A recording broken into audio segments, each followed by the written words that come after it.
বক্তব্য পেশ করবেন সৈয়দ আব্দুর রাজ্জাক বিন ইউসুফ।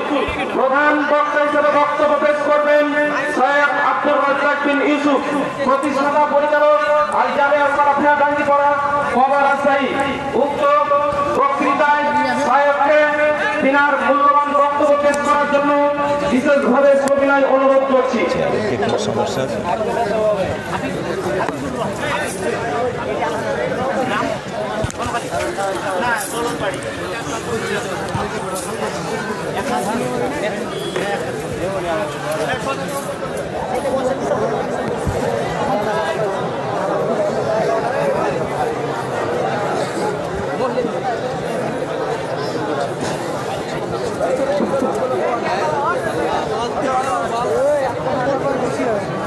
আসসালামু আলাইকুম ওয়া রাহমাতুল্লাহ।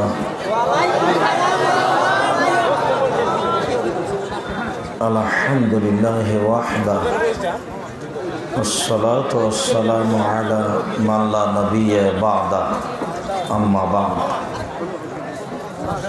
ফাআউযু বিল্লাহি মিনাশ শাইতানির রাজীম। إن جهنم كانت مرصادا। عن عبد الله بن مسعود رضي الله تعالى عنه قال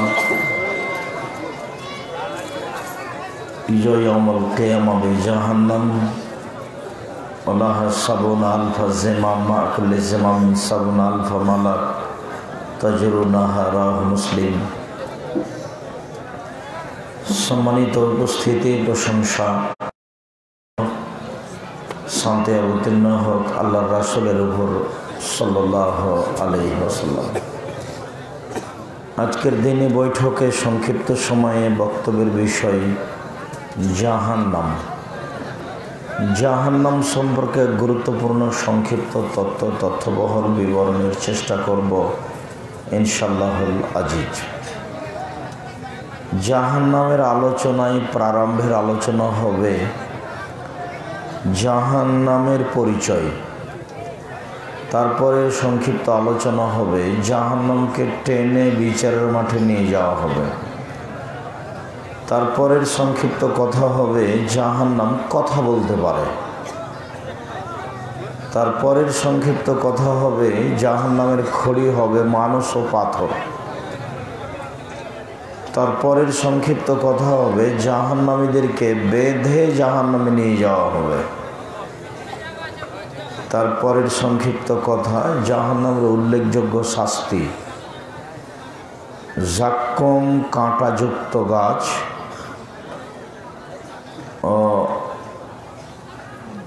খুব জ্বলন্ত প্রখর আগুন ও জ্বলন্ত ফুটন্ত উত্তপ্ত রক্তপুঞ্জ মিশ্রিত গরম পানি, অন্যান্য শাস্তি। এ ব্যাপারে আমরা এক সংক্ষিপ্ত বিবরণের চেষ্টা করব ইনশাআল্লাহ। এইখানে দাঁড়িয়ে থাকার মানুষ কেন এত? তাহলে কি সামনে জায়গা নেই নাকি? সামনে না থাকলে যে ফাঁকা মনে হচ্ছে ওখানে খট্টর বিছিয়ে দেওয়া হোক। তো আপনারা এই ডান দিকে দাঁড়িয়ে আছেন কেন? তো যেসব ছেলেরা দায়িত্ব পালন করছে তারাই বা কী করছে? এই ছেলেরাই দাঁড়িয়ে আছো কেন? এদিকে সামনে যাও, চোখের সামনে দাঁড়িয়ে আছো কেন?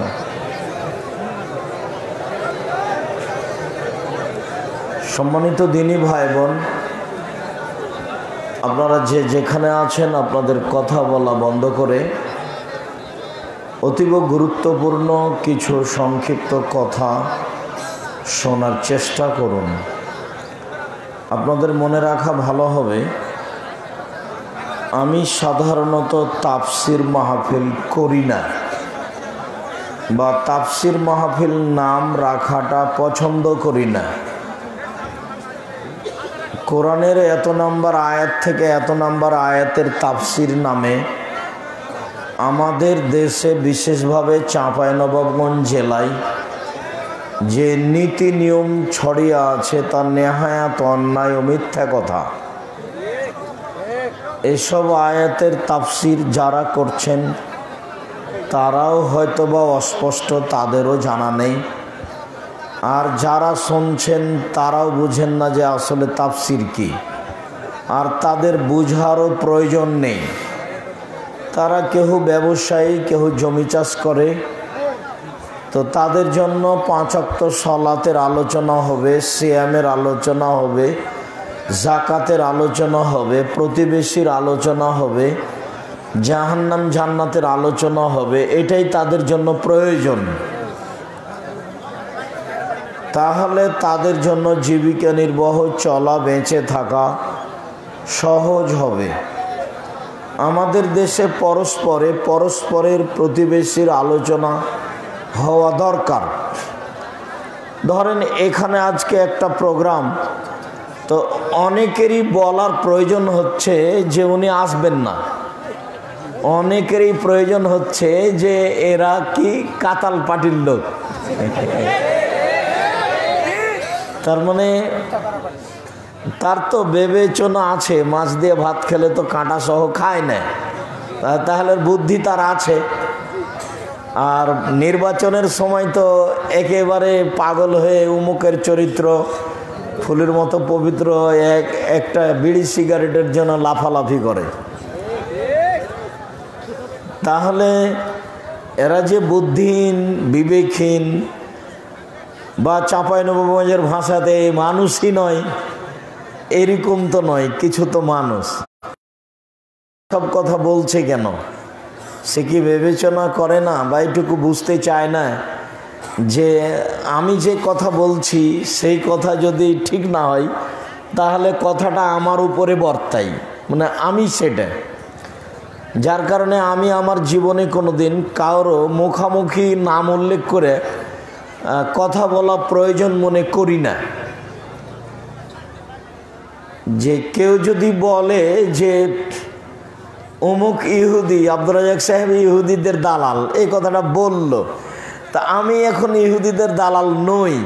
তো রাসূল সাল্লাল্লাহু আলাইহি ওয়াসাল্লাম বলছেন যে তাহলে যে বলেছে সেই। তাহলে এই কথা যদি আল্লাহর নবী নিজেই বলে থাকেন, তাহলে আমি খামাখা নিজে থেকে বলতে যাব কেন?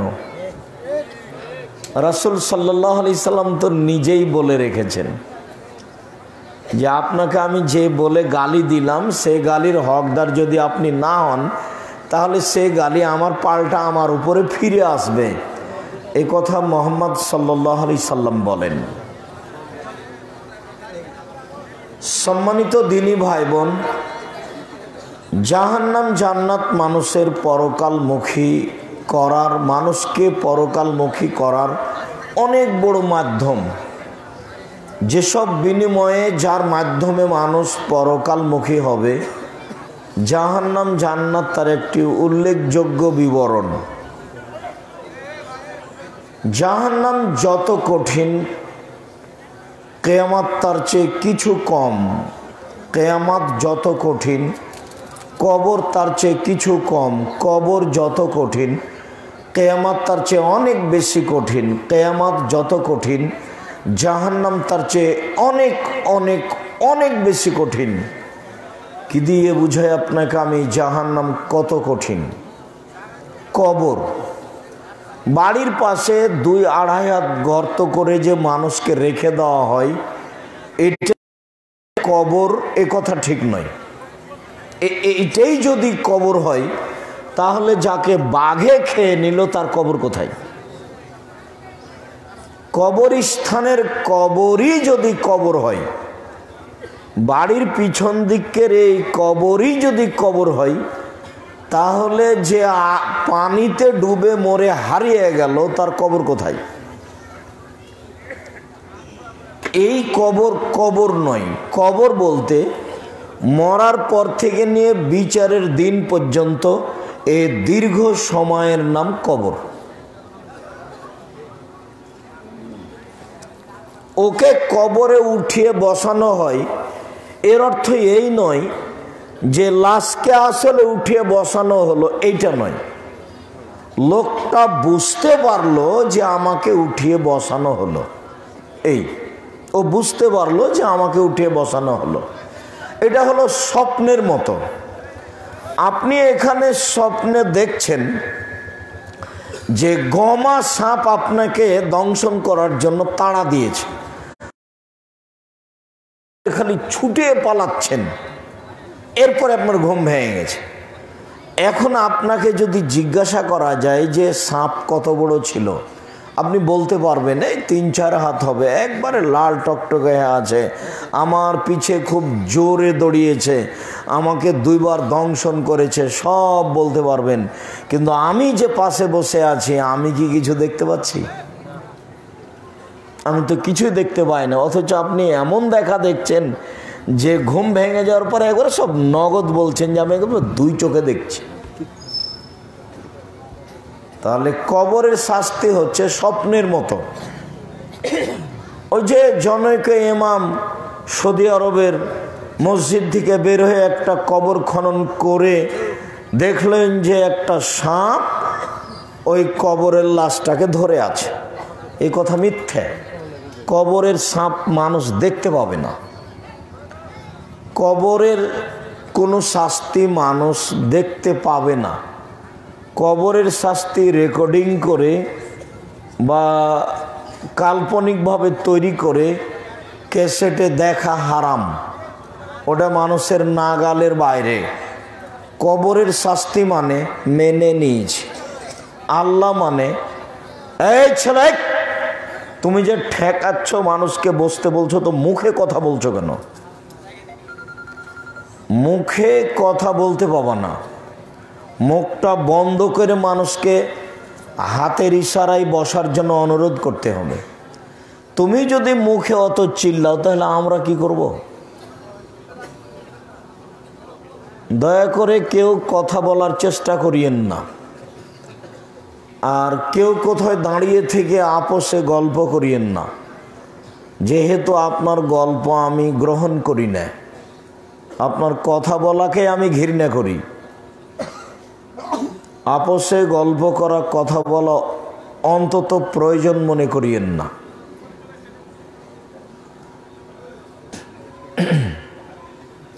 সম্মানিত দিনী ভাই বোন, আর একজন যদি আপনার গায়ের উপর দিয়ে উঠে চলে যায় তবে আপনি মুখ খুলবেন না, একবারে মুখটা বন্ধ রাখবেন। আর মনে করিয়েন না যে আমি তাফসির মাহফিল করতে এসেছি, ইউসুফ জুলাইখার কাহিনী শোনাবো আর আপনি বাদাম খাবেন আর বসে থাকবেন। এই নীতি আমাকে দেখাবেন না। আমি খুব ঘৃণা করি, আর আপনার জন্য এসেছি। আপনার আমি কিছু না কিছু উপকার করবো ইনশাআল্লাহ। সম্মানিত দিনী ভাই বোন, তাহলে বাড়ির পাশে যে কবর, সেটার নাম কবর নয়। কবর বলতে মরার পর থেকে নিয়ে বিচারের দিন পর্যন্ত এই দীর্ঘ সময়ের নাম কবর। এরপরে যখন মানুষ কবর থেকে উঠবে, বিচারের জন্য দাঁড়াবে, তার নাম কিয়ামত। অনেক অবস্থা। যখন উঠবে কবর থেকে তখন কারো পরনে কাপড় থাকবে না। সর্বপ্রথম যাকে কাপড় পরানো হবে তিনি হচ্ছেন ইব্রাহিম আলাইহিস সালাম। বোঝা যাচ্ছে এক সময়ে সব মানুষকে কাপড় পরানো হবে। কেন? যেগুলো বাচ্চা ছেলে যুবক হওয়ার আগে ছেলে মেয়ে মারা গেছে, ওই ছেলে মেয়েগুলো বাপের কাপড় ধরে আল্লাহকে বলবে যে আমার আব্বাকে আগে জান্নাতে দেন, তারপরে আমি। তাহলে কাপড় পরানো হবে। কেননা রাসূল সাল্লাল্লাহু আলাইহি ওয়াসাল্লাম বলেছেন, কবর থেকে যখন মানুষ উঠবে তখন কারো পরনে কাপড় থাকবে না। আয়েশা রাদিয়াল্লাহু তাআলা আনহা বলেন, ইহশারুন নাসু ইয়াউমাল কিয়ামা হুফাতান ওরাতান গোরলান। বিচারের মাঠে মানুষকে একত্রিত করা হবে খালি পায়ে, পরনে কাপড়বিহীন, খাতনাবিহীন। মুসলমানই দেওয়া থাকবে। এই ছেলে বসো, এই ছেলেটা আপনার পাশ থেকে উঠে কি করে? কি মগের মল্লুক নাকি? আপনার পাশ থেকে একটা বাচ্চা উঠে এই স্বভাব কি করে হলো? পেশাব পায়খানার প্রয়োজন হলো 10 মিনিট বসবেন, আমি তো কথাই বলবো আধ ঘন্টা 40 মিনিট। আপনারা তো ব্যস্ততা কেন? আর কোন শরমে আপনি উঠে দাঁড়ালেন এখনই?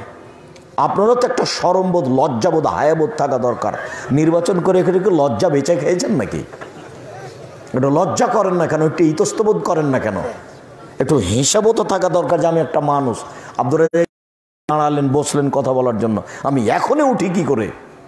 একটু শরম হয় না? একটু হায়া হয় না? একটু লজ্জা হয় না? একটু ইতস্তবোধ হয় না? নিজেকে মানুষ মনে করেন না? নিজেকে গরু ছাগল কুকুর শ্রীগাল মনে করেন? গরু ছাগল মনে করবেন না কেন? কেন গরু ছাগল মনে করবেন? কেন কুকুর শ্রীগাল মনে করবেন? মনে করবেন যে মানুষ। যদি মানুষও হন তাহলে অন্তত ঘন্টাখানেক বসেন। আল্লাহ নিজে বলছেন, বুঝেও বোঝে না ওরা অন্তর আছে বোঝে না, দেখেও দেখে ওরা চক্ষু আছে দেখে না, শোনেও শোনে না ওরা কান আছে শোনে না। উলাইকা কাল আনাম, তারা পশু প্রাণীর মতো, তারা গরু ছাগলের মতো, তারা কুকুর শ্রীগালের মতো, বাল হাজাল বরং তার চেয়ে খারাপ। নিজেকে কুকুর শ্রীগাল মনে করেন? একটা শিক্ষিত ছেলে একটা শিক্ষিত মানুষ মনে করতে পারেন না? একই চাঁপাইনবাবগঞ্জের বিবাহ জুড়েছেন যে সারা গ্রামের লোক এসে বেটি ছেলের মুখে ক্ষীর দিবে? সারা গ্রামের লোক যদি বেটি ছেলের মুখে ক্ষীর দেয় তো ওই বেটি ছেলেটা কি সারা গ্রামের লোকের বউ? বউয়ের মুখে ক্ষীর তুলে দিতে হয়। চাঁপাইনবাবগঞ্জের শিবগঞ্জ থানায় আর কিয়ামত পর্যন্ত কোনোদিন যেন থুবড়া না হয়। এভাবে পা দিয়ে ডলে, পা দিয়ে ডলে দাও যে আমি থুবড়ার মুখে লাথি মারলাম। চাঁপাইনবাবগঞ্জ জেলায় এই শিবগঞ্জ থানায় আর কোনো দিন থুবড়া হবে না। এভাবে পা দিয়ে লাথি মেরে বলো যে এভাবে চিরদিনের জন্য চাঁপাইনবাবগঞ্জ জেলা থেকে শিবগঞ্জ থানা থেকে এই থুবড়া নীতি উঠিয়ে দিলাম। গ্রামের বড় বড় যুবতী বেটির ছেলেরা গীত গাইবে আর মুখে কাপড় দিয়ে থাকবে, আর গ্রামের লোক একটা করে আসবে তার মুখে ক্ষীর তুলে দিবে। ও কি বউ নাকি সারা গ্রামের লোকের? খারাপ লাগে না? লজ্জা লাগে না? কথাগুলো শুনতে খারাপ লাগার দরকার। আব্দুর রাহিক সেইভাবে বলেন কেন? এভাবে বলতে বাধ্য করেছেন সেই জন্য। এটা হবে কেন? কেন হবে? ও কি বউ নাকি সারা গ্রামের? ও তো কারো বেটি, কারো ভাতিজি, কারো চাচাতো বোনের মেয়ে, কারো গ্রামবাসীর মেয়ে। তখন সবাই তার সামনে বসবে কেন? ক্ষীর তুলে দেবে কেন? মুরব্বী কি মনে করেন? শরম হয় না কেন আপনার? আপনি গ্রামে মুরব্বী মানুষ আছেন, হয় কেন? আপনার বাড়িতে হয় কেন?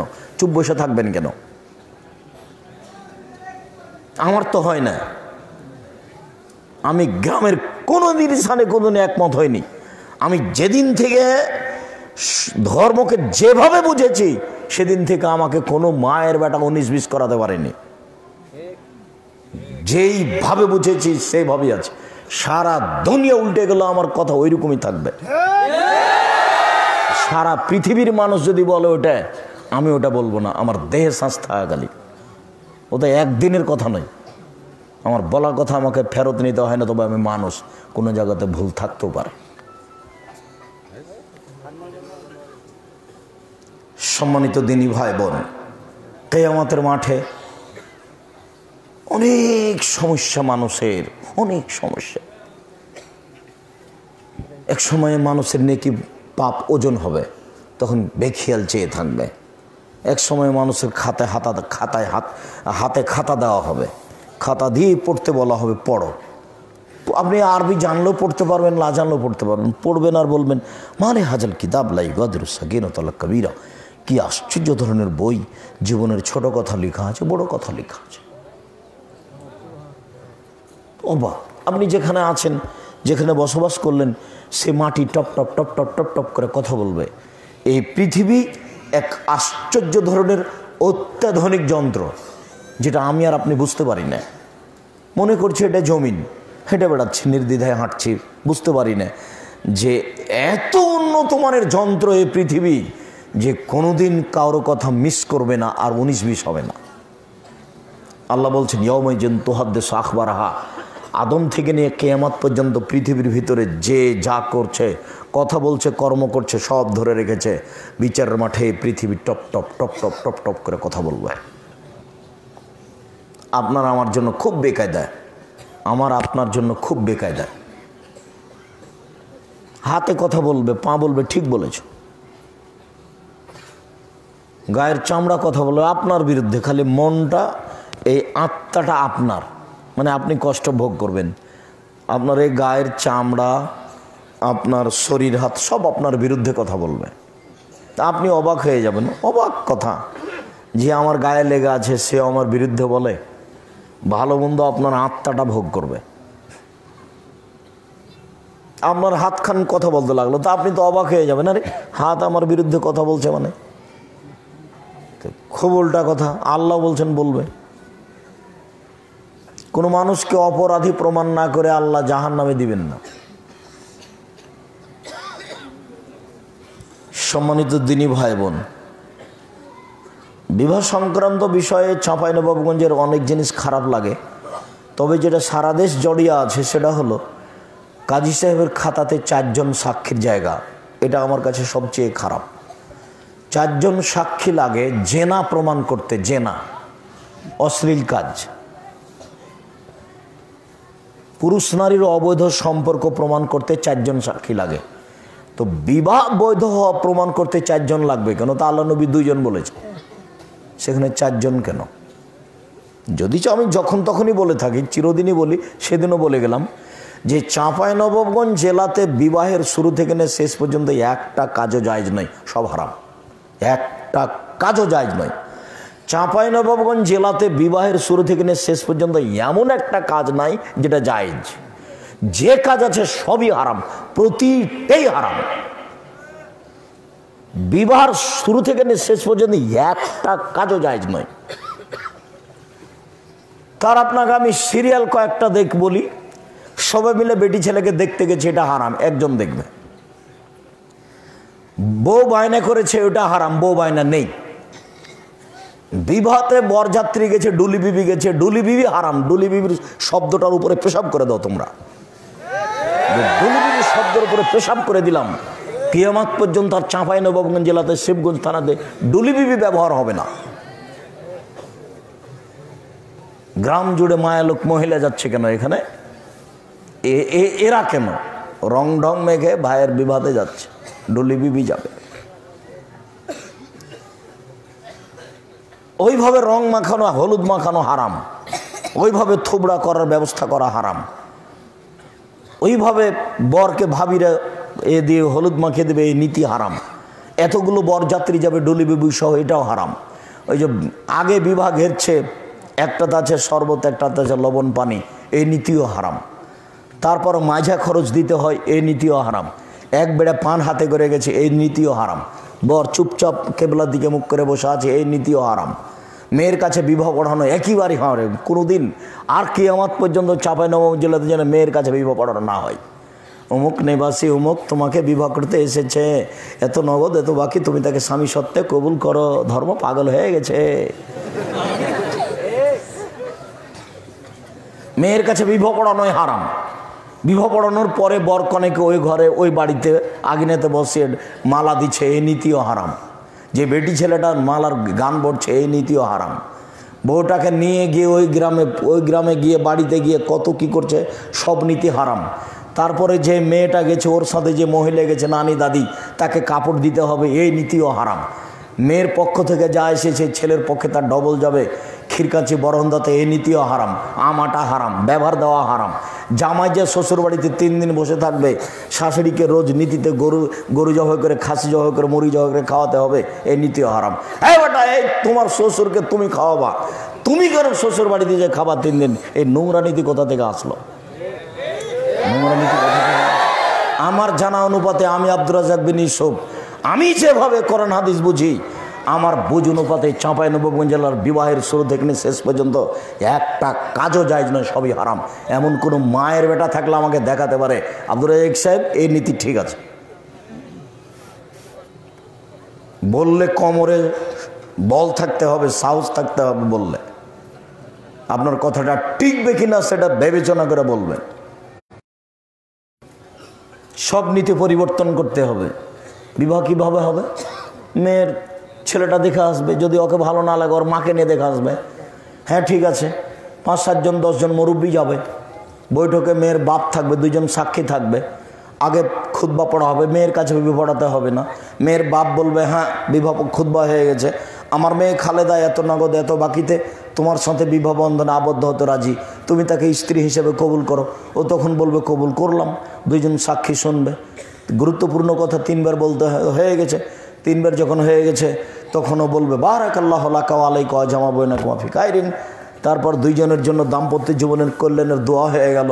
এখন বৈঠক শেষের দোয়া হবে সুবহানাকা আল্লাহুম্মা ওয়া বিহামদিকা আশহাদু আল্লা ইলাহা ইল্লা আনতা আস্তাগফিরুকা ওয়া আতুবু ইলাইক। এ তো হয়ে গেছে। আরে বিবাহ পড়ানোর পরে বরটা লাভ দিয়ে উঠে বলছে আপনাদেরকে ওয়ালিমার দাওয়াত দিলাম। এই বেটা ওয়ালিমা তো হবে তোমার এর পরে, বাসরাতের পরে। ওয়ালিমা এখানে আসলো কি করে? ওয়ালিমা কখন হবে? বাসরাতের পরে সকালে। যার বাপ যত ধনী ওয়ালিমা হবে তত বড়। সারা এলাকা নিয়ে ওয়ালিমা হবে। সেইখানেই ছিল ওয়ালিমা, তাকে নিয়ে গেছে বউ ভাত। বউয়ের পেটে যেদিন 7 মাসের বাচ্চা সেদিন বউ ভাত হয়েছে। মেয়ের পেটের বাচ্চা যেদিন 7 মাস সেদিনই মা নিয়ে চলে গেছে। কেন?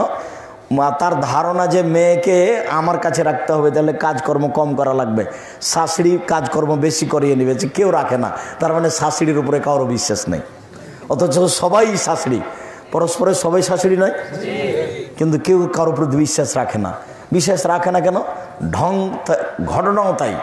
ওই ননদ মানে ও রাজার মেয়ে, ও আর কিছু করবে না। ভাবি মানে ওকে সব কিছু করা লাগে। সবই উল্টা হচ্ছে, নিয়ম নীতি গতিনীতি সবই উল্টা। ননদকে ভাবির সাথে 2 বোন হয়ে একসাথে কাজ করতে হবে। আমি আমার মাকে বলছি যে শাশুড়িকে আগে বৌমাকে 17 বার 20 বার মা বলতে হবে। মা খালেদা বিছানাটা ঝাড়ু দাও তো মা। বৌমাকে 100 বার মা বলতে হবে। তারপর দেখা যাক বৌমা কি করে। তখন আমার মা বলছে তুই যেভাবে বলছিস তাতে বউয়ের আরো বেড়ে যাবে। আচ্ছা বেড়ে যাবে না, শাশুড়িকে আগে বলতে দেন তো। শাশুড়ি আগে বৌমাকে বেটি হিসাবে 5 বার 7 বার দিনে 20 বার 50 বার মা বলুক তো, তারপর দেখা যাক বৌমা কি করে। তো শাশুড়ি এমনভাবে প্রতীক্ষমান আছে, একটু বইয়ের 19-20 হয়ে গেলে পাতিলটাতে খোলাটাতে রুটি দিচ্ছিল, ভেঙে গেছে। তোমরা কি দেখলে তোর মা তোকে কি শিখাচ্ছে? এটা শাশুড়ি হলো। এইভাবেই নীতি চলছে, একজন আর একজনের উপরে সুযোগ পেলে উল্টা কথা বলে নিচ্ছে। এভাবেই চলে আসছে যুগ যুগ ধরে, যার কারণে কেউ কারো প্রতি আস্থা রাখে না। গণ্ডগোলে অনেক সংসার ভেঙে যাচ্ছে, অনেকটা টিকছে, তার কোনো হিসাব নেই। জাহান্নাম যত কঠিন, কিয়ামত তার চেয়ে একটু কম। কিয়ামত যত কঠিন, কবর তার চেয়ে একটু কম। কবর যত কঠিন, কিয়ামত তার চেয়ে অনেক বেশি কঠিন। কিয়ামত যত কঠিন, জাহান্নাম তার চেয়ে অনেক অনেক অনেক বেশি কঠিন। আল্লাহ তাআলা বলেন হাজি জাহান্নাম আল্লাতী কুনতুম তুআদুন ইসলাহা আল-ইয়াওমা কুনতুম তাকফুরুন। আরে এটাই সেই জাহান্নাম যে জাহান্নামকে তুমি অস্বীকার করতে। এখন তুমি এই জাহান্নামে প্রবেশ করো। যখন জাহান্নামে মানুষকে দেওয়া হবে তখন আল্লাহ জাহান্নামটাকে দেখাবেন, এই সেই জাহান্নাম যাকে তুমি অস্বীকার করছিলে, এখন ঢোকো, এটাই সেটা। আবার অন্য জায়গাতে বলছেন হাজি জাহান্নাম লেতি কুনতুম বিহা তুকাদ্দিবুন। এটাই তো সেই জাহান্নাম যাকে তুমি অস্বীকার করছিলে। আফা সেহরুন হাজা আমলা তুবসিরুন। তুমি কি মনে করছো এটা জাদু? আমি কি আল্লাহ জাহান্নামকে তোমার সামনে জাদু হিসেবে দেখাচ্ছি? ভেলকি এই বৎস কোথায় যাবি রে? আকাশে যাব। তারপরে জাইলার মধ্যে ঢোকানো আছে, একটু পরে দেখছি আর নেই, চলে গেছে আকাশে। তারপরে কিছুক্ষণ পরে খেলা শেষে দেখছি যে পাশে দাঁড়িয়ে আছে। সর্বপ্রথম অনেক দিন আগে 1978 সালের দিকে হবে, চাঁপাইনবাবগঞ্জ স্টেশনে দাঁড়িয়ে আছে। তো একটা ছেলে বলছে হকার, ও বলছে আমার বাড়ি কানসাট। বলছে কানসাট বলতে আমি আপনাদেরকে কানসাটতে বলিনি। এই কথাটা আমার খুব ভালো মনে আছে। তখন আমি জানি না কানসাট কোথায়। তো হকার যেভাবে বলছে সেইভাবে কি তুমি মনে করছো জাহান্নাম? দেখো তুমি কি মনে করছো এটা জাদু? যখন জাহান্নামে দেওয়া হবে তখন তুমি কি মনে করছো এটা জাদু? এটি কি ভেলকি? না তুমি এখনো দেখতেই পাচ্ছ না। জাহান্নামে যখন আল্লাহ তাকে ঢোকাবেন তখন আল্লাহ এই কথা বলবেন হাজি জাহান্নাম আল্লাতী কুনতুম বিহা তুকাদ্দিবুন। এই সেই জাহান্নাম যাকে তুমি অস্বীকার করছিলে, যার তুমি দাম দাওনি। মরলে জাহান্নাম হবে, রাখো তো পরের কথা, এইটা তুমি বলছিলে, এটাই সেটা। এখন কি তুমি এটাকে ভেলকি জাদু মনে করছো? না তুমি দেখতেই পাচ্ছ না। আল্লাহ তাকে মজাক করবেন, আপনাকে মজাক করবেন জাহান্নামে দেওয়ার সময়। ফেরেশতারা বিদ্রুপ করবেন, দেখতে পাও না এটা জাহান্নাম, দেখতে পাও না, এটা কি এখনো জাদু মনে হচ্ছে? নানান কথা জাহান্নামে দেওয়ার সম্বন্ধে, জাহান্নামের পরিচয়। আল্লাহ তাআলা বলেন, فَأَمَّا مَنْ خَفَّتْ مَوَازِينُهُ فَأُمُّهُ هَاوِيَةٌ। বিচারের মাঠে যার নেকির পাল্লা হালকা হবে, পাপের পাল্লা ভারী হবে, তার থাকার জায়গা হবে অতীব গভীর গহ্বর হাবিয়া। অমাদ্রাকা মাহিয়া। মোহাম্মদ সাল্লাল্লাহু আলাইহি সাল্লাম, আপনি কি বলতে পারেন হাবিয়া নামক জাহান্নামটি কি? আপনার কি এই জাহান্নামের পরিচয় জানা আছে? হাবিয়া নামক জাহান্নামের পরিচয় আপনি নিজে বলতে পারেন? আমি বলি, নারুন হামিয়া, তা হচ্ছে জ্বলন্ত উত্তপ্ত আগুন। আল্লাহ পরিচয় দিচ্ছেন জাহান্নামের, আল্লাহ নিজে বলছেন তা হচ্ছে জ্বলন্ত উত্তপ্ত আগুন। মানে আল্লাহ বলছেন জাহান্নাম বলতে একটা আগুনের টুকরা, এটা একটা আগুন, এটাই হলো জাহান্নাম, যেভাবে আল্লাহ বলছেন। আল্লাহ তাআলা বলেন জাহান্নামের পরিচয়, কাল্লা লা ইউমবাদান্না ফিল হুতামা, কখনো নয়, অবশ্যই অবশ্যই তাকে চূর্ণ বিচূর্ণকারী হোতামা নামক জাহান্নামে নিক্ষেপ করা হবে। অমাদরাকা মাল হোতামা। মোহাম্মদ সাল্লাল্লাহু আলাইহি সাল্লাম, আপনি কি বলতে পারেন হোতামা নামক জাহান্নামটি কি? হোতামা নামক জাহান্নামের পরিচয় আপনি বলতে পারেন?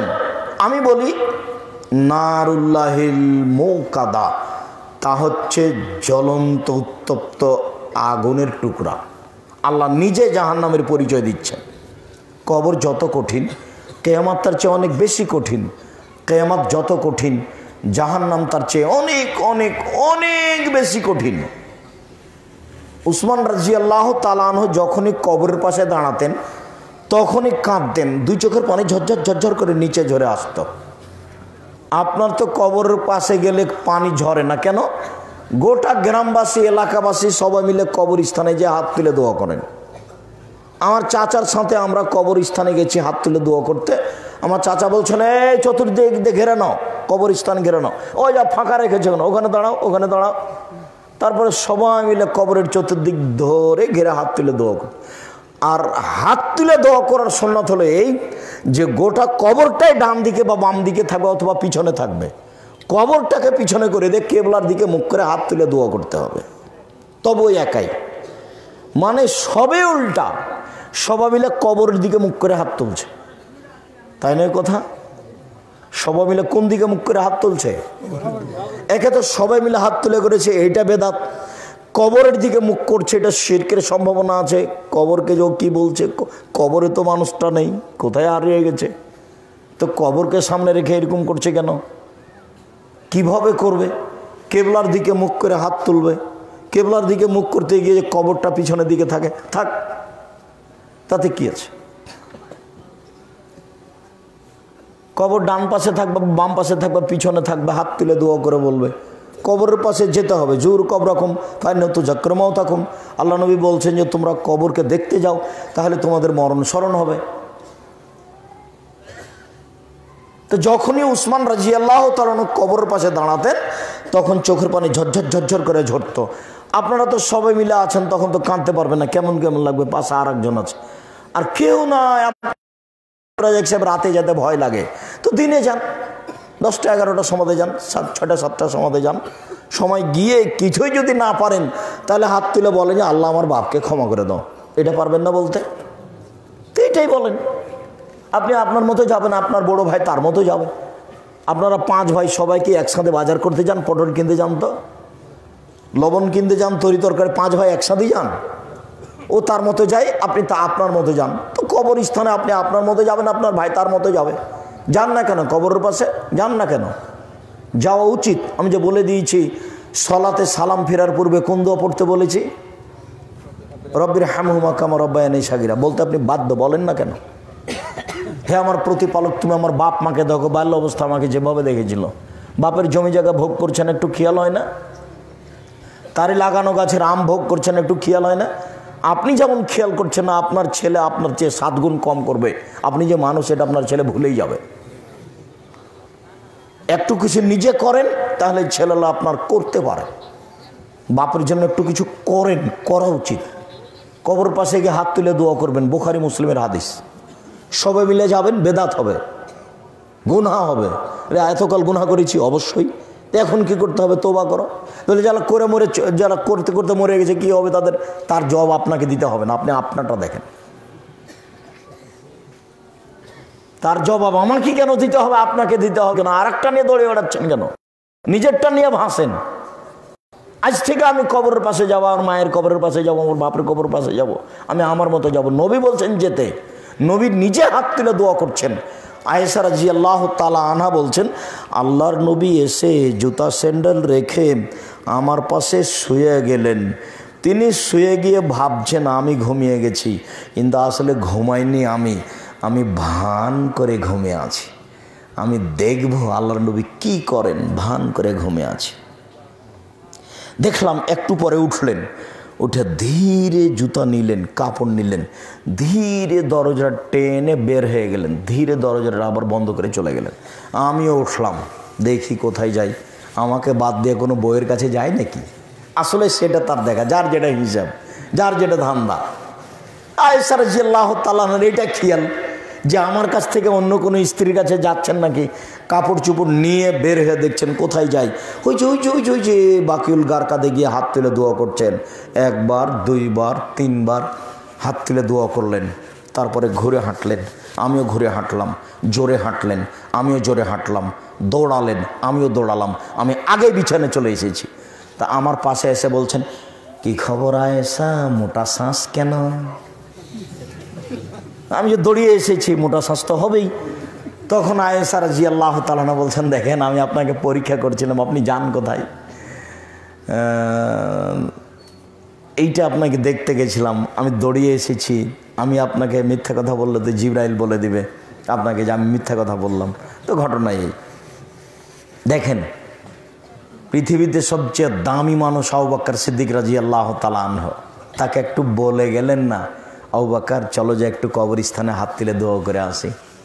পৃথিবীর মহামানব, যিনি রাস্তায় হাঁটলে তার রাস্তায় শয়তান হাঁটতেন না, শয়তান হাঁটতো না, উমর রাদিয়াল্লাহু তাআলা আনহু, তাকে একটু বলে গেলেন না। পাশের বউ, তাকে একটু বলে গেলেন না যে তুমি একটু থাকো আয়েশা, আমি একটু কবরস্থান থেকে হাত তুলে দোয়া করে আসি, একটু বলেও গেলেন না। যখন ঘুমিয়ে গেছেন মনে করলেন, তখন চুপচাপ চলে গেলেন। হাদিস তো বুখারী মুসলিম। তো জাতি কি শিখালো আপনাকে, আমরাই কি শিখাচ্ছি?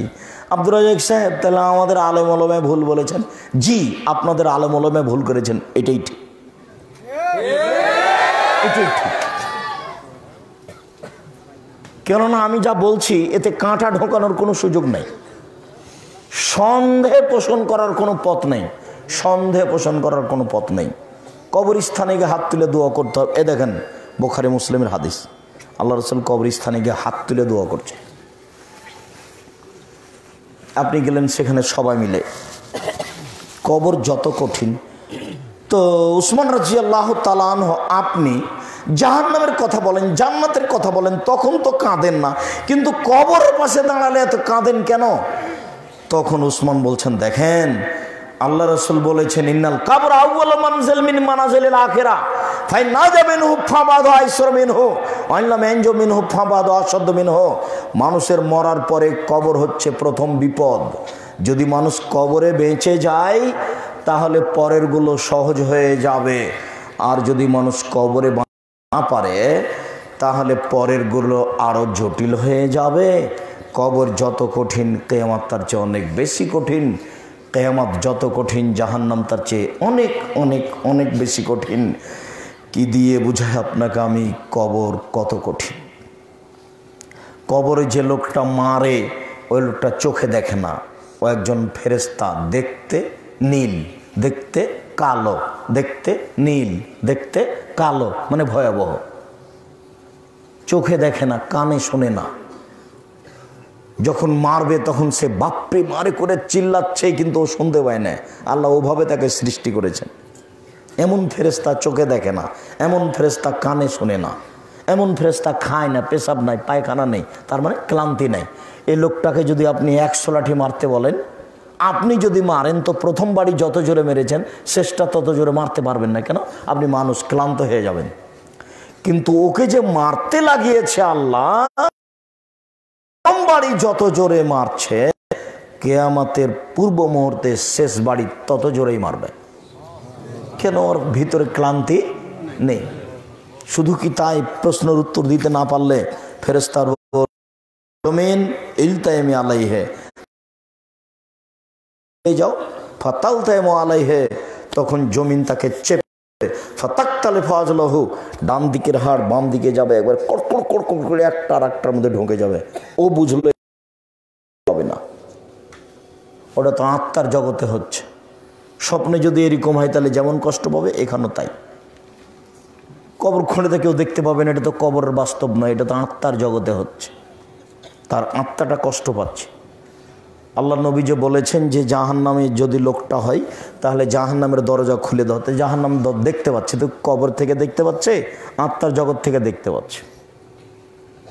যদি ভালো মানুষ হয় তাহলে জান্নাতের দরজা খুলে দেওয়া হয়, তাহলে কবর থেকে জান্নাত দেখতে পাচ্ছে, আত্মার জগৎ থেকে জান্নাত দেখতে পাচ্ছে। কবর যত কঠিন তার চেয়ে অনেক বেশি করে সারা পৃথিবীর জীবজন্তু কীটপতঙ্গ পদার্থ জড় পদার্থ এখান থেকে 50,000 কোটি কিলোমিটার দূরে যা আছে সব শুনতে পাচ্ছে এই কবরের চিৎকার। কি দিয়ে বুঝে আপনাকে আমি কবর কত কঠিন? কি দিয়ে বুঝাতে পারি আমি? মানুষ একটু বুঝে না, একটু চিন্তা ভাবনা করে না, খাচ্ছে পায়খানা করছে, দড়িয়ে বেড়াচ্ছে, দোকানে বসে আড্ডা পিটছে, আর একজনের বদনাম করছে। প্রায় মোবাইলে আছে, আমি বলেছি দোকানে বসে আড্ডা পিটো না। এমনও কতগুলো সময়ে বলেছি যে তুমি দোকানে 1 কেজি লবণ কিনতে গেছো, লবণ কিনা দাঁড়াবা না, ওখান থেকে ফিরে আসো। কেন? দোকানের সামনে 2জন লোক বসে আছে, ও কারো বদনাম করছে। তুমি যদি বলো ঠিক বলেছো তাহলে তো বেকায়দায় পড়ে গেলে। তো ওরা কেন ওখানে দাঁড়াচ্ছ? ওর কোথায় কান দিলে কেন? দোকানে তুমি বসতেই পাবা না, চায়ের স্টলে তুমি বসতেই পাবো না। আমি 18-20 বছর আছি, তো চায়ের স্টলে বসিনি। চায় আমাদেরকে চিনি, আমাদের তো দিন চলে, হাটে বাজারে না গেলেও তো চলবে না। তবে এমনি গেলেন কেন? দোকানে বসে আছেন কেন? শরম হয় না কেন? হায়া হয় না কেন? লজ্জা হয় না কেন? দোকানে তো ল্যাংটা বেটি ছেলে নাচে। ও ল্যাংটা বেটি ছেলেকে দেখে চক্ষু ঠান্ডা করে, কলিজা ঠান্ডা করে বেটা জান্নাত কিনতে চায়। জান্নাত পড়ে আছে, জান্নাতের মেয়ে পড়ে আছে। জান্নাতের মেয়ে ভোগ করা খুব টাফ ব্যাপার, খুব কঠিন। আল্লাহ বলতে এমন মেয়ে যাদেরকে জিন কোনোদিন স্পর্শ করেনি, যাদেরকে মানুষ কোনোদিন স্পর্শ করেনি, ওরা এত সুন্দরী, ওরা এত সুন্দরী, ওরা এত সুন্দরী, ওদেরকে দেখে মনে হয় ধেনুকের মধ্যে লুকানো মুক্তা। ওরা এত কুসুমের মধ্যে কি বুঝায় আপনাকে আমি? তারা কত, তাদের কোনোদিন নাকে শিকান আসবে না, হায় কোনোদিন পেশাব, তাদের কোনোদিন পায়খানা হবে না, তাদের গায়ে কোনোদিন ময়লা হবে না, তাদের কোনোদিন পরিষ্কার করা লাগবে না, তাদের চক্ষু হবে টানা টানা, চুল হবে লম্বা লম্বা, কোঁকড়া কোঁকড়া, কুচকুচে কালো। বয়স হবে 15-16 বছরের মেয়েরা যেমন এরকম। আল্লাহ তাআলা এই পূর্ণ বিবরণ দিয়েছেন। একজন জান্নাতীর 2 থেকে 72 থেকে 73টা মেয়ে থাকবে, মুখামুখি বসে থাকবেন সোফাতে, মুখামুখি সব বসাবসি হবে, মুখামুখি খাদ্য পানি এসে উপস্থিত হবে। যারা খাদ্য পানি পরিবেশন করবে তারা হবে 15-16 বছরের বা 20-25 বছরের বা 33 বছরের যুবক।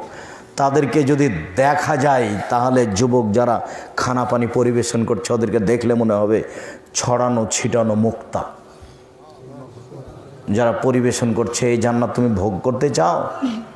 এক সময়ে তোমাকে খুশি করার জন্য বলবে নাহনুল খালেদাতু ফালা নাবিদু অনানু নাইমাতু ফালা নাবাসু অনানু রাজিয়াতু ফালা নাসখাতু তুবা লিমান কানা লানা ওয়া কুন্না লাহু। পায়ের সানসান ঘুंघरे झमझम पंजे पंजे फेंकेंगी, पहन के साड़ी लाल कुमारी उसको बेहस्तों को सजाबेंगी, जैसे कबूतर लोटन लोटे ऐसे लोटन लोटाबेंगी। স্বামী গো আমরা চিরস্থায়ী রয়েছি, কখনো ধ্বংস হব না। স্বামী গো আমরা সর্বদা আপনাকে সন্তুষ্ট করে রাখবো, কখনো অসন্তুষ্ট করব না। আমরা হচ্ছে আপনার জন্য আর আপনি হচ্ছেন আমাদের জন্য। এ মেয়ে ভোগ করতে চাও, ওই দোকানে বসে রং মাখানো পতিতালয়ের মেয়েকে দেখে চক্ষু ঠান্ডা করে, এই ছেলে তোবা করে উঠবা, এখানে আর কোনো দিন যেন তোমার মোবাইলে ল্যাংটা মেয়ের নান আছে, তোবা করে উঠবা। আমার বক্তব্যের সাথে মুনাফিকি করো না ইনশাআল্লাহ। আমার বক্তব্যের সাথে মুনাফিকি করে কোনো লাভ নাই। আমার বক্তব্যের সাথে মুনাফিকি করলে এখান থেকে ঘরে গিয়ে আবার মোবাইলটা চালু করে দিলে, মুনাফিকি করলে তো আমি কি করতে পারি? কিছুই করবো না। তুমি আরও ল্যাংটা দেখো গা, কি করতে পারি তোমার? তার মানে তুমি মুনাফিকি করছো বক্তব্যের সাথে। তোমার চাল চলন খারাপ, তোমার চরিত্র খারাপ, তোমার আচরণ খারাপ, তোমার স্বভাব খারাপ, তোমার কৃষ্টি কালচার খারাপ। তোমার বাপ দায়িত্ব পালন করে না, তোমার মা দায়িত্ব পালন করে না। তুমি কুকুর শ্রীগালের মতো, গরু ছাগলের মতো বসবাস করো। বাড়িতে ঢুকলে সালাম দিয়ে ঢোকো না। এই ছেলে, তোমাদের বাড়িতে একটা গরু আছে, গাভী, তোমার মা লালন পালন করো, তুমি মাঝে মধ্যে গরুটাকে ভিতরে নিয়ে যাও, গহিলে নিয়ে যাও, গহিলে গোয়াল ঘরে। তো যখন নিয়ে যাও তখন গাভীটা সালাম দেয়? দেয় না। তো তুমি যখন ঢোকো বাড়িতে তখন সালাম দাও? তাহলে আমিও দিনে তো ঠিকই আছে। ওটাই তো আল্লাহ বলছেন, বুঝেও বুঝে না ওরা অন্তর আছে, বুঝে না, দেখেও দেখে না ওরা চক্ষু আছে, দেখে না, শোনেও শোনে না ওরা কান আছে, শোনে না। উলায়েকা কাল আনাম, তারা পশু প্রাণীর মতো, তারা গরু ছাগলের মতো, তারা কুকুর শিবিরের মতো, বাল হাজার, বরং তার চেয়ে খারাপ। তোমরা ওইদিকে লক্ষ্য করবো না। যারা দায়িত্ব পালন করছো তারা এইসব মাইক নিয়ে এসেছে কেন? ও যদি ওখানে কাজে ব্যস্ত থাকে তাহলে কেউ কেউ তো তার দিকে খেয়াল করবে, সেটা আমি বুঝছি। আচ্ছা তুমি ওভাবেই থাকতে দাও, তুমি আর সামনে আসিও না। আপনারা অন্ধকার মনে করবেন না। আর যারা দাঁড়িয়ে আছেন, কষ্ট হলে আপনি এক পায়ের ভরে দাঁড়িয়ে থাকবেন কিছুক্ষণ, আপনার উপকার করার জন্য আমি প্রতীক্ষমান আছি। আমি এখন প্রোগ্রাম বন্ধ করেছি, দুইজন মানুষ আপনাদের গ্রাম থেকে গিয়ে সকাল থেকে বসে আছে, দীর্ঘ সময় পর্যন্ত নাকচ করলাম। নাকচ করতে তাদের অনুরোধ করতে করতে এভাবে চলে আসলাম। এইভাবে এত কষ্ট করে আমাকে নিয়ে আসা হলো, আমি আসলাম, আর আপনি আপোষে কথা বলবেন মানে সেটাকে আমি ছাড় দিব, এটা আপনি মনে করছেন? জি না। তুমি সারাদিন সারা রাত ল্যাংটা মেয়ে দেখো কি করে? তোমার মার স্বভাব ভালো না এই জন্য, তোমার বাপের স্বভাব ভালো না এই জন্য। তারা কিছু বলে না কেন? তারা কি সংসার গরু ছাগল মনে করে? তুমি গাভীটা নিয়ে যাও ঘরে, গোহলে সালাম দেয় না, তুমিও সালাম দাও না, তাহলে তোমরা দুইজনই গরু ছাগলের মতো। আল্লাহ রাসূল দেয়নি, তখন আল্লাহ রাসূল বলছেন, এই পিছে হটো, পিছে হটো, ভাই ধরো তো, যাও চাপায় নেওয়ার ভাষাতে ডেড়ির মাঝে যাও, ডেড়ির মাঝে যাও। ডেড়ির মাঝে গিয়ে তোমার মা বাধ্য তোমাকে ফিরিয়ে দিতে। এই ছেলে, তোমার মা বাধ্য তোমাকে ফিরিয়ে দিতে। কোথায় ফিরিয়ে দিতে? ডেড়ির মাঝে ফিরিয়ে দিতে। ওখানে গিয়ে তোমাকে আবার সালাম দিয়ে ঢুকতে হবে, তাছাড়া তুমি বাড়িতে ঢোকার অনুমতি পাবা না। আমার হানাফি ভাইরা মসজিদে ঢুকে বসে যাচ্ছে, তো কে ঠেকাবে তাকে? মসজিদে বসার অনুমতি লাগে, মসজিদ ঘর আল্লাহর জন্য, ওখানে টিকিট কাটতে হয়। কি করলে টিকিট কাটা হয়? 2 রাকাত সালাত আদায় করলে। 2 রাকাত সালাত আদায় করবে না যে মসজিদে বসতে পাবে না, সে তো বসছে যে, তো মানে না ধর্ম, অনেকে এও মানে না। তো তাহাজ্জুদ পড়ে, যে তাহাজ্জুদ পড়লে কি হবে? আমাদের দেশের মহিলারা বোরখা পরার পরে প্রেমের গল্প করছে। আমাদের দেশের মহিলারা বোরখা পরার পরে মরা বাড়িতে গিয়ে হাত তুলে দোয়া করছে, এমন কান্নাকাটি করছে, বুবু 19 বার বিসমিল্লাহ পড়লে বুবু জান্নাত হবে, বুবু পড়ো 19 বার বিসমিল্লাহ। আরে বুবু 19 বার বিসমিল্লাহ পড়লে নগদ জাহান্নাম হবে, বুবু নগদ জাহান্নাম হবে। 19 বার বিসমিল্লাহ পড়ে আল্লাহ রাসূলকে অপমান করা হবে, বুবু মরা বাড়িতে সবাই মিলে হাত তুলে দোয়া করলে রাসূলকে অপমান করা হবে, বুবু জাহান্নাম হবে, জান্নাত হবে না। বুবু সলাতুল আওয়াবিন হলো দিন 10টা, 10:30, 11টার সময়তে বুবু বলছে, বুবু মাগরিবের পরে 4 রাকাত সলাতুল আওয়াবিন পড়ো বুবু, 12 বছরের নামাজের নেকি হবে বুবু। বুবুর সব কথায় নাকি বুখারী মুসলিমে আছে। বুবুর এই বৈঠক বন্ধ। চাঁপাইনবাবগঞ্জ জেলায় কোনো মহিলা বৈঠক চলবে না, সব হারাম। কোথায় করতে পারে বৈঠক? তার বাপের বাড়িতে করতে পারে, তার শ্বশুরের বাড়িতে করতে পারে, গ্রামের আশেপাশের মেয়েরা তার কাছে এসে কোরআন হাদিস শিখতে পারে। তবুও শর্ত, মুখ দিয়ে যেটা বের করছে সেটা যেন আল্লাহর হয়, সেটা যেন নবীর হয়। ও যে বললো বুবু নামাজে যখন দাঁড়াবে বুবু তখন শাড়ি পরে ছায়া পরে থাকলে বুবু ল্যাঙ্গট পরে নিও, যদি ল্যাঙ্গট না পরো বুবু তাহলে পায়জামা পরে নামাজ পড়িও, নইলে লজ্জা স্থানের যোগাযোগ বুবু মাটির সাথে হবে, মাটি অভিশাপ করবে। বুবুর কথা নাকি বুখারীতে আছে। ছি ছি ছি ছি ছি ছি, বুবু ধর্মকে পাগল পেয়েছে। ওর প্রায় আমার তদন্তে বুবুর 70% কথা মিথ্যে। বুবু বলছে বুবু কোরআন মাজিদের 7 হামিম পড়িও বুবু, এরকম জান্নাত হবে। কোরআন মাজিদের 7 হামিম এইভাবে পড়লে বুবু নগদ জাহান্নাম হবে। কোনো হামিমের সাথে কোনো সম্পর্ক নাই, কোরআন মাজিদ পড়বেন বাস। অক্ষর প্রতি কত নেকি? 10 নেকি। বিশেষভাবে যদি পড়তে হয় কোনটা পড়বো? সূরা বাকারার শেষ 2 আয়াত। বিশেষভাবে যদি পড়তে হয় কোনটা পড়বো? আয়াতুল কুরসি। বিশেষভাবে যদি পড়তে হয় কোনটা পড়বো? ফালাক নাস। বিশেষভাবে যদি পড়তে হয় কোনটা পড়বো? ইখলাস ফালাক নাস। বিশেষভাবে যদি পড়তে হয় কোনটা পড়বো? শুধু ইখলাস 3 বার। কি হবে? একবার কোরআন মাজিদ পড়ার সমান নেকি হবে। যদি সূরা হাসরের শেষ 3 আয়াত পড়ো 70,000 ফেরেশতা দোয়া করবে, তাহলে হবে রাসূলকে অপমান করা, গুনাহ হবে। খবরদার নয়। সূরা হাসর শুরু থেকে শেষ পর্যন্ত পড়েন, অক্ষর প্রতি 10 নেকি হবে। কিছু হবে মনে করলে গুনাহ হবে। কবরের শাস্তি হবে না 4 শ্রেণীর মানুষের। 1, যে পেট ব্যথায়, গ্যাস্ট্রিক পেট ব্যথায় মারা গেছে তার কবরের শাস্তি হবে না, শ্বাসকষ্টে। 2, জুমার দিন মারা গেছে তার কবরের শাস্তি হবে না। 3, রাতে যদি সূরা মুলক পড়া অভ্যাসী হয়, সূরা মুলক যাতে 30 আয়াত আছে, বুঝতে পারলেন না মনে হয়। সূরা মুলক পড়লে কবরের শাস্তি হবে না, এ কথা মুহাম্মদ সাল্লাল্লাহু আলাইহি সাল্লাম বলেন, আমি বলিনি। সূরা মুলক প্রতিদিন রাত্রে যদি পড়তে অভ্যাসী হন, যেভাবেই হোক পড়াতে অভ্যাসী হন, চেষ্টা করতে হবে, অলস হবেন না, চেষ্টা করাই লাগবে। যেমন সকালে উঠে জমিতে ঘাস বেঁধে গেছে, নেড়েতে যাওয়াই লাগবে, তেমনি একবারে কোরআন মাজিদে সূরা মুলক এশারাতের সময়তে পড়াই লাগবে। এরকম একটা জোর চেষ্টা করেন। শয়তান খালি আজকে খালি নিয়ত করেই থাকেন, শয়তান আপনার বাড়িতে ভর্তি হয়ে যাবে আপনাকে ঠেকানোর জন্য। খালি ঠেকাতে পারলেই হাসবে আর বাইরে যাবে, বেটা অদা করে ছেলে বেটা ঠেকিয়ে দিয়েছি, ও হাসবে আর যাবে। যখনই আপনি কোনো প্রতিজ্ঞা করবেন আর যখনই আল্লাহ কোনো কাজ আদেশ করবে, তুমি ওটা করতে দিবে না শয়তান। আল্লাহ বললেন আদম জি ফল খাবেন না। আচ্ছা, তো কথা শেষ না হতে হতেই ইবলিস চলে এসেছে, এসে বলছে আমি খুব ভালো মানুষ, আমি আপনার কল্যাণ কামনা করি, আপনাকে আমি কত ভালো উপদেশ দিই। শোনেন, আল্লাহ আপনাকে জান্নাতে রাখবেন না, সেই জন্য তো আপনাকে নিষেধ করেছেন, আপনি খান, তাহলে আপনি জান্নাতে থাকতে পাবেন। তারপর আর নেই। তখন হাওয়া বলছেন খাও না, করবে বলছে যখন ভালো মানুষ খাও। আবার এসে বলছে আমি খুব ভালো মানুষ, আমার কথা শোনেন, আমি উত্তম উপদেশ দাতা। এইভাবেই বলছে, কোরআন মাজিদের শব্দ। আমি উত্তম উপদেশ দাতা, আল্লাহ আপনাকে জান্নাতে রাখবেন না, সেই জন্য বলছে আপনি খান। তারপর আর নেই। তখন হাওয়া কি করা যায়, খাও না, ও তো খুব ভালো মানুষ, খাওয়াই হোক। খেয়ে নিয়েছে, যেমনই খেয়ে নিয়েছে তখন আল্লাহ বলছেন আমি নিষেধ করলাম যে, এ তো উল্টে গেল। তখন দুইজন মিলে বলতে লাগলেন রব্বানা যালামনা আনফুসানা ওয়া ইল্লাম তাগফির লানা ওয়া তারহামনা লানাকুনান্না মিনাল খাসিরিন।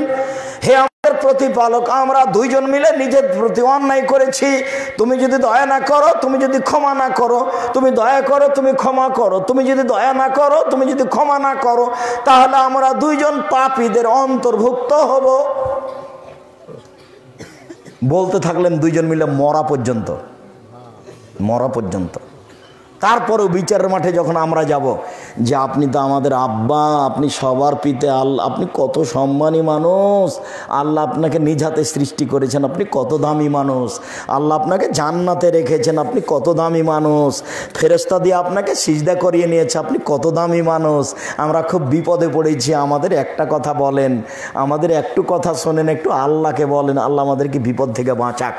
তখন তিনি বলবেন না না না না না না না, এইটা আমি করতে পারবো না, আমাকে ফল খেতে নিষেধ করেছিলেন, তবে আমি ফল খেয়ে ফেলেছিলাম, আমার যে কি হয় তা আমি নিজেই বুঝি না, আমি নিজেই বাঁচি কি না। আবার তোমরা এই দীর্ঘ জীবন ক্ষমা চাওয়ার পরেও আস্থা হারিয়ে দিবেন বিচারের মাঠে যে আমার কি হয়। এক থাপড় দিয়ে মুসা আলাইহিস সালাম এক লোককে মেরে দিলেন, ভুল হয়ে গেল। বলতে থাকলেন মরা পর্যন্ত, রব্বি ইন্নী যালামতু নাফসি ফাগফিরলি, হে আমার প্রতিপালক, আমি এক থাপ্পড় দিয়ে মানুষকে মেরে ফেলে অন্যায় করেছি, তুমি আমাকে ক্ষমা করো, তুমি আমার প্রতি দয়া করো। মরা পর্যন্ত মুসা আলাইহিস সালাম এই কথা বললেন। বিচারের মাঠে যখন আমরা তার কাছে উপস্থিত হব, আপনি কত সম্মানী মানুষ, আল্লাহ আপনার সাথে সরাসরি কথা বলেন, এরকম সুযোগ তো পৃথিবীর কেউ পায়নি। আদম আলাইহিস সালাম নন, আমাদের নবীও নন, একবারে সরাসরি কথা। মুসা জি আপনার হাতে কি? আমার হাতে লাঠি। লাঠি দিয়ে কি করেন?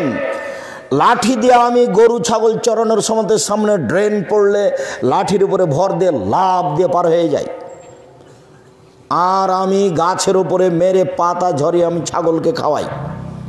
অলিয়া ফিহা মারে বকরা, আরও প্রয়োজন, খুব পিপাসা লাগলে আমি এভাবে পুঁতে দিই, তখন এটা টিবল হয়ে যায়, যা প্রয়োজন তাই, যা প্রয়োজন তাই হয়। এই যে কথা চলছাল। মুসা জি আপনি এখন পবিত্র জমিনে পায়ের জুতা খুলে দেন। ইন্নাকা বিল আরজিল মুকাদ্দাসে তুয়া, যে জায়গাখানে পায়ের জুতা খুলে দিয়েছিলেন সেই জায়গাখানে গির্জা ঘর করা আছে। আব্দুর রহিম মিশর জামে আজহার বিশ্ববিদ্যালয়ে পড়ে, তো আমি ওকে রাখতে গেছিলাম মিশরে। তো মিশর ঘুরলাম, তখন তুর পাহাড়ে গেছিলাম, তো ওই জায়গাটাতে গির্জা ঘর করা আছে।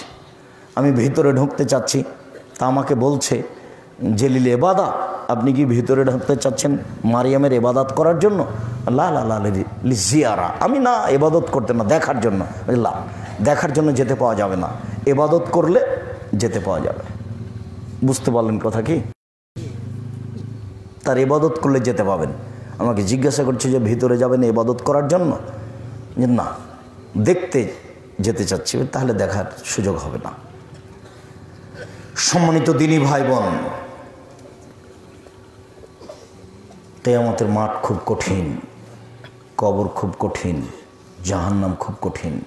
মহান আল্লাহ বলেন সাউসলিহে সাকার, অচিরে আমি তাকে সাকার নামক জাহান্নামে নিক্ষেপ করব।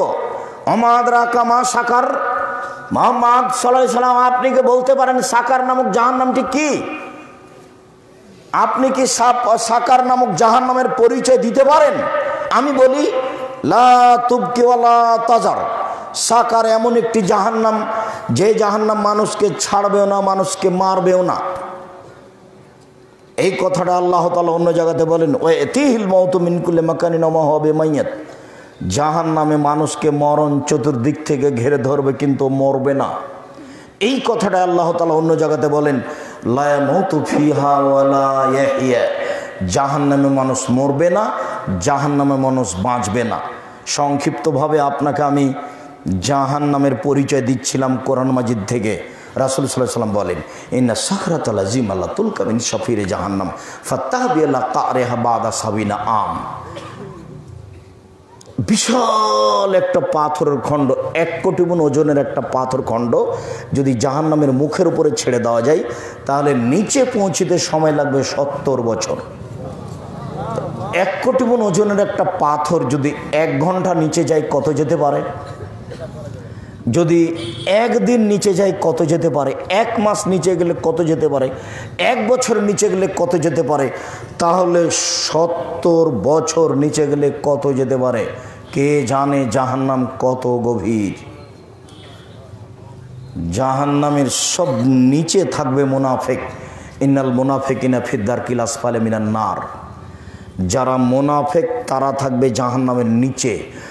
হিন্দুরা জাহান্নামে যাবে তবে নিচে থাকবে না, ইহুদি জাহান্নামে যাবে তবে নিচে থাকবে না, খ্রিস্টান জাহান্নামে যাবে তবে নিচে থাকবে না।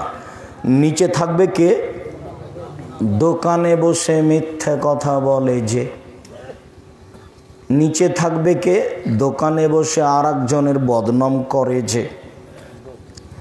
নিচে থাকবে কে? গন্ডগোল লেগে গেলে অশ্লীল কথা বলে যে। তুমি আর তোমার মা, তোমার মায়েরও মুখ খারাপ, তোমারও মুখ খারাপ। একটু গন্ডগোল হলেই তুমি তোমার চাচাকে, তোমার চাচাতো ভাইকে বলো অমুকের বাচ্চা অমুক তো বের হয়ে তোকে সেটা নিব। এই তো তোমার মুখের ভাষা। তুমি চাঁপাইনবাবগঞ্জের মানুষ, তুমি শিবগঞ্জ থানার মানুষ, তোমার মুখের ভাষা এটা। তোমার লজ্জা। আজকের পর থেকে কোনোদিন এই মুখের ভাষা ব্যবহার করবো না। এই ছেলে, তোমার মাকে বলে যাচ্ছি, তোমার মায়ের সিম গাছ যদি প্রতিবেশীর ছাগলে 10 বার খায়, তোমার মা যেন মুখ না খুলে। অতিরিক্ত বলতে পারে তাকে ডেকে যে দয়া করে ছাগলটা বেঁধে রাখেন। তোমার মা খুব গালি দিল, তারপরে বলো সিম গাছ ফিরে এসেছে কিনা। বুঝতে পারেননি মনে হয়। তোমার মা খুব গালি দিল সন্ধ্যা পর্যন্ত, এখন কি সিম গাছ ফিরে এসেছে? তোমাদের প্রতিবেশী ছেলেটা দৌড়িয়ে যাচ্ছিল, তোমার ছোট ভাইটা দাঁড়িয়েছিল, ধাক্কা লেগে পড়ে দাঁত ভেঙে গেছে। এই যে তোমার মা খেপে গেল। তোমার মা যা খেপেছে তোমার দাদি তার চেয়ে অনেক বেশি। তোমার দাদি আরো ঢং দেখাচ্ছে পোতার। মনে হচ্ছে যে নিজের বেটার চেয়ে পোতাই বেশি দামি। অযথা বৌমাকে মারতে চলে যাচ্ছে। বৌমা সতর্ক করার জন্য বেটাকে একটা লাঠি মেরেছে, আর ঘরে ছিল দাদি। দড়িয়ে যে বলছে তুমি অমুকের বেটি, তো অমুক, তুই মারলি কেন, তুই ছেলেকে মারবি কেন? কত কথা, তার কোনো শেষ নাই। এখন যদি বৌমা কিছু বলে তাহলে বউ আর শাশুড়িতে কি হবে? ঝগড়া শুরু হবে। আশ্চর্য কথা, যে অন্যায় বৌমা মেরেছে আপনি আর একটা মারেন ওখানে গিয়ে। যদি এটা করলি কেন, করবি কেন? আপনি কেন বউয়ের পিছনে লেগে গেলেন? কেন লাগবেন আপনি? আপনি একজন 80 বছরের মহিলা, আপনি কি দেখাতে চাচ্ছেন? শোনেন, আপনাকে বলছি, নাতির পক্ষে, তার পক্ষে কোনোদিন বউমার সাথে লাগবেন না। ও নিজের ছেলেকে সতর্ক করছে, এটাই ঠিক। আপনি মুখ বন্ধ রাখেন, এটাই ভালো। আর না হলে আর একটা লাগিয়ে দেন গিয়ে, এটাই উচিত। এই ছেলে, তোমাকে বলছি, গন্ডগোল তোমার বাপ বড়, তোমার চাচা বড়, তোমার বাপ ছোট। গন্ডগোল তোমার চাচার কারণেই হয়েছে। এরপরেও তোমার বাপ ছোট, এই জন্য কাল সন্ধ্যা হতে হতে তোমার চাচার হাত ধরে ক্ষমা নিবে। সারা এলাকায়, শিবগঞ্জ থানায়, এতদা অঞ্চলে আগামীকাল সন্ধ্যা হতে হতে 2 ভাইয়ে কথা বলে না, এরকম যেন না থাকে কোনো বাড়িতে। তাহাজ্জুদ পড়লেও 2 ভাইয়েরা জান্নাত পাবে না। আমাদের গ্রামে দেখেছি 2 ভাইয়ে মারামারি করে ঢেঁকি কেটে ভাগ করে নিয়েছে। ঢেঁকি কেটে ভাগ করে নিয়েছে, তার ফল কি? এই যে বাচ্চাটা উঠছে, এটা তো বাচ্চাটা আপনাকে ঠেকাতে হবে। বাচ্চাটা তো আর আমি এখান থেকে ঠেকাতে পারবো না। সম্মানিত দিনী ভাই বোন, আর মানে অভ্যাস আছে তাফসির মাহফিল শুনে, কিছুক্ষণ বসে থেকেছে, বাইরে যাবে বাদাম খাবে, মানে এই ঢং ত্যাগ করতে